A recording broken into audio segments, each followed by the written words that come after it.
नमस्कार, lead India के इस वीडियो में आपका बहुत बहुत स्वागत है। दोस्तों, आज ईमेल के माध्यम से एक सवाल आया, रुचि का सवाल है और रुचि ने सवाल जो पूछा है वो ईमेल पे पूछा है।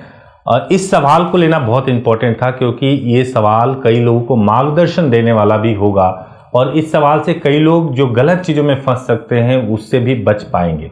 तो सबसे पहले मैं रुचि का सवाल पढ़ता हूँ, उसके बाद उसके आंसर पे आते हैं। रुचि ने लिखा है, बात साल 2019 की गर्मियों की है, जब मैं डेटिंग ऐप पर एक आदमी से मिली थी। उसे देखते ही मेरा ध्यान उस पर चला गया था। शायद ऐसा इसलिए क्योंकि मेरी तरफ उसे भी कुत्तों से बेहद प्यार था। दरअसल उसने अपनी टाइमलाइन पर अपने जर्मन शेफर्ड के साथ कुछ प्यार भरी तस्वीरें पोस्ट की थी, जिन्हें देखते ही मेरा उससे बात करने का मन कर गया। इसका एक कारण यह भी है कि मैं भी एक डॉग मॉम हूं और मैं एक ऐसे शख्स को पाकर खुश थी जो उन्हें मेरे जितना ही प्यार करता था। यही एक वजह भी है कि फ्रेंड रिक्वेस्ट के साथ ही हमारी एक दूसरे के साथ बातें शुरू हो गई थी। उसके बाद धीरे धीरे मेरी बातचीत उससे शुरू हुई। मैं बहुत ज़्यादा उसको चाहने लगी, मैं दिलो जान से चाहने लगी, लेकिन बाद में मुझे पता चला कि वह शादीशुदा है। अब मैं क्या करूं, मुझे समझ में नहीं आ रहा है।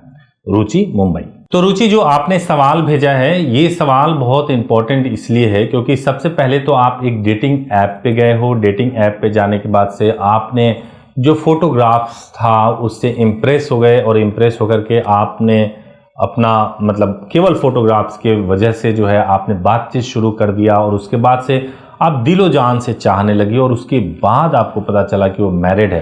तो देखिए, सबसे पहली बात, जब हम डेटिंग ऐप पे जाते हैं तो डेटिंग ऐप पे जैसे ही हम किसी को ढूंढने के लिए जाते हैं, क्योंकि हम खुद ही अकेलेपन का शिकार होते हैं और ऐसा चाहिए होता है कि कोई मिल जाए जिसके साथ जो है हम अपने मन की बातें कर सकें, उसके साथ कुछ क्वालिटी टाइम स्पेंड कर सकें। इस सोच के साथ जब हम किसी के पास जाते हैं तो वहाँ पे एक सीरियस रिलेशनशिप का बन पाना आमतौर से बहुत मुश्किल होता है, क्योंकि वहाँ पे सभी लोग जो अवेलेबल होते हैं वो जरूरी नहीं है कि आपकी तरह ही सोचें। कई बार लोग आते हैं सेक्सुअल फैंटेसी की वजह से, या केवल कुछ अकेलापन दूर करने के लिए आते हैं, या अपनी शादीशुदा जिंदगी में बोरियत हो रही है इसकी वजह से भी कई लोग डेटिंग ऐप पे होते हैं और इसी तरह के लोगों को टारगेट करते हैं। कुछ इस तरीके से फोटोग्राफ्स बनाते हैं जिससे कि वो भोले भाले लोगों के इमोशंस के साथ में खेल सकें। लेकिन मैं आपको यह बताऊं कि अब चूंकि इस सिचुएशन में आपको ये जज करना पड़ेगा कि चूंकि इस व्यक्ति ने जिसके साथ आपने इतना अच्छा समय व्यतीत किया, अब पता चला कि वो मैरिड है, तो एक चीज तो हरगिज मत करिएगा कि इसके साथ में लिव इन में रहना। लिव इन में रहने के लिए कई बार लोग धोखे से पत्नी को नहीं बताते हैं और दूसरे अपने पार्टनर के साथ में लिव इन में रहने लगते हैं। अगर आप लिव इन में रहते हो तो इस रिश्ते का अंजाम कुछ भी अच्छा नहीं होगा। कल जाकर के ये रिश्ता समाप्त ही होगा, क्योंकि शादी अभी हो नहीं सकती, वो पहले से मैरिड है। विदाउट डिवोर्स शादी नहीं हो सकती।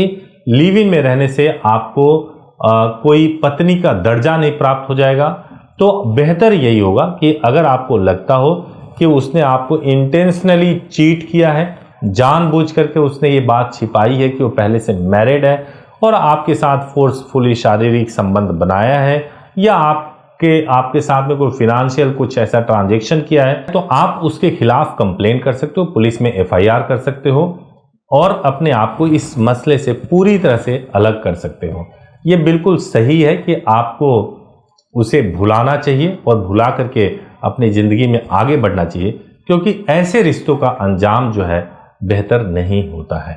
उम्मीद है कि आपको मेरे आंसर से थोड़ा आपको हेल्प मिला होगा। अगर आपको हेल्प मिला हो या आपके मन में भी कोई दूसरा प्रश्न हो तो आप जरूर पूछिए। आप ईमेल कर सकते हैं subhash@leadindia.law पर, या हमें कॉल कर सकते हैं 8800444555 सुबह 9 बजे से लेकर शाम को 8 बजे तक, या आप हमारी वेबसाइट leadindia.law पर विजिट कर सकते हैं। Thank you so much for watching this video. Thank you so much.